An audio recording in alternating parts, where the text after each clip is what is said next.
Bismillahirrahmanirrahim. Kepada Allah Tuhan Rahman Basifai wujud syaratu kidam pujaan umat siang jumalam. Salawat ju salam kepada junjungan kita Muhammad pangkatnya tinggi dunia akhirat seratu selatan utara timur jawa barat. Mulonyo jalo disyaratkan kanai kulari dinan bapalun mulonyo sambah ditibokan manyusun jari minta ampun. Kajirek tabang remu-ramu ingkok mencengkem lidih saga tadabuk lalu ke tanah. Kete indak bersebut namo gadang indak baimbakan gala sambah terserak ke tengah-tengah. Tak antak put yang kahulu di bawah giliran taji asa mulu katu dahulu tiga limbagu nan tajali. Pertama sambah menyambah, kedua baso jo basi, ketiga syiriah jo pinang.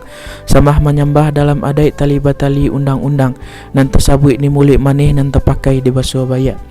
Mulik manih talempong katu baso bayak gulo di bibia dalam bungka nan piawai nan banamo adai jo sopan santun.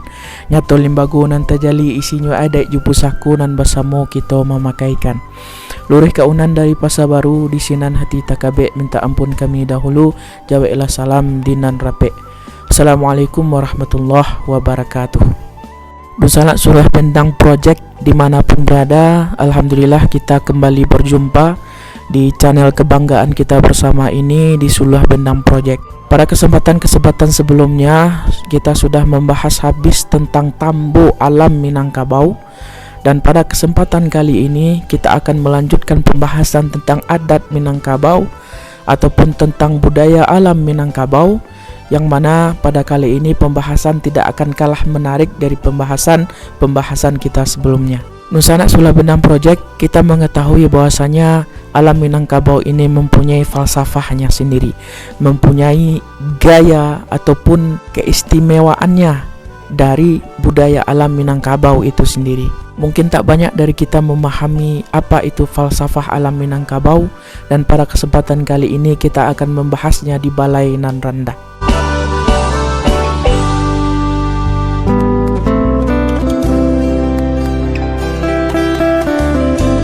Orang Minangkabau ketika menamakan alamnya ataupun tanah airnya dengan nama Minangkabau tentunya bukan tanpa alasan.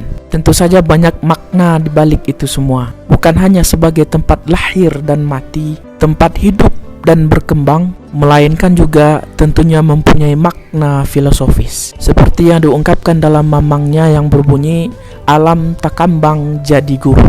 Yang mana kawan-kawan ataupun donsana semuanya, alam takambang menjadi guru ini sudah kita bahas pada video-video kita sebelumnya. Kawan-kawan yang belum menonton silahkan cek kembali video-video kita dan coba maknai lebih dalam lagi apa itu alam takambang jadi guru.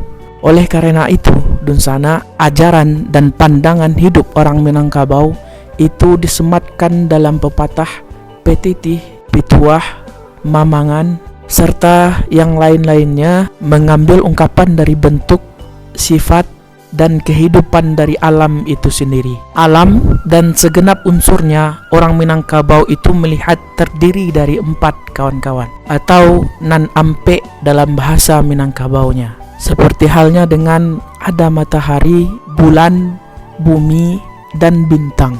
Ada siang, malam, pagi, dan petang.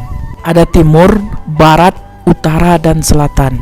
Dan juga ada api, air, tanah, dan angin. Semua unsur alam tersebut yang berbeda kadar dan perannya itu saling berhubungan, akan tetapi tidak saling mengikat, saling berbenturan, akan tetapi tidak saling melenyapkan, dan saling mengelompok tapi tidak saling meleburkan dunsana semuanya. Unsur-unsur tersebut masing-masing hidup dengan eksistensinya dalam suatu harmoni, tetapi dinamis sesuai dengan dialektika alam yang orang Minangkabau namakan dengan bakarano bakajadian.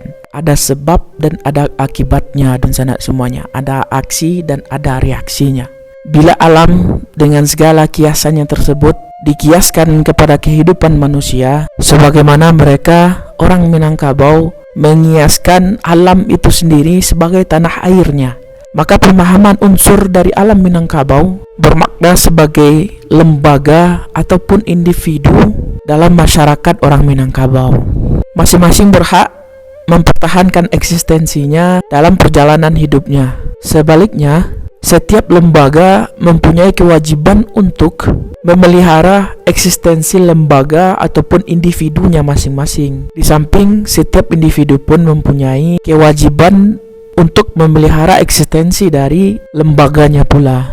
Sedangkan harmoni dipahami sebagai keselarasan ataupun kesesuaian hidup dalam berlembaga dan juga sesama individu, antara lembaga dan individu dan juga sebaliknya dan sana. Setiap lembaga ataupun individu mempunyai perbedaan dari kadar dan perannya masing-masing. Oleh karena itu, mereka tidak akan dapat bersatu dengan individu yang lain, akan tetapi tetap sama dengan lembaga ataupun individu yang lain dan sana semuanya. Jadi dalam dinamika harmoni, mereka dalam masing-masing ini menjadi satu untuk bersama dan masing-masing menjadi sama untuk bersendiri-sendiri.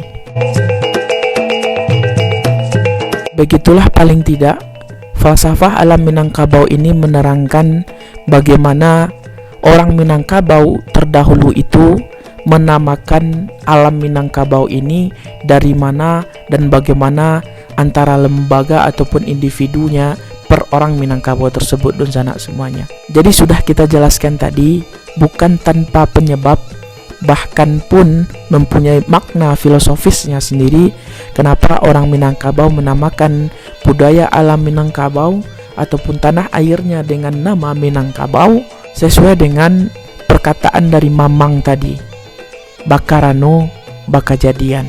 Dan juga dari falsafah alam Minangkabau yang mengatakan dari mamangnya alam takambang jadi guru.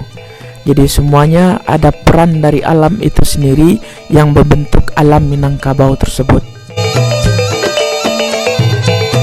Sekian dan sana yang dapat kita bahas pada video kali ini.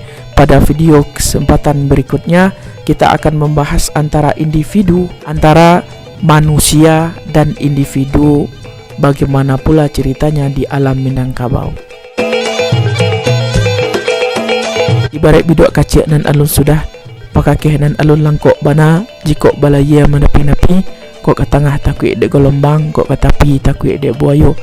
Tak mungkin si buto kama mimbiang, si lumpuh kama nari, si bisu kama nyanyi. Mudah-mudahan dengan sama-sama keresahan yang kita miliki, kita dapat belajar lebih banyak lagi tentang adat dan budaya kita sendiri, yakninya alam Minangkabau ataupun budaya dan adat Minangkabau itu sendiri. Wassalamualaikum warahmatullahi wabarakatuh.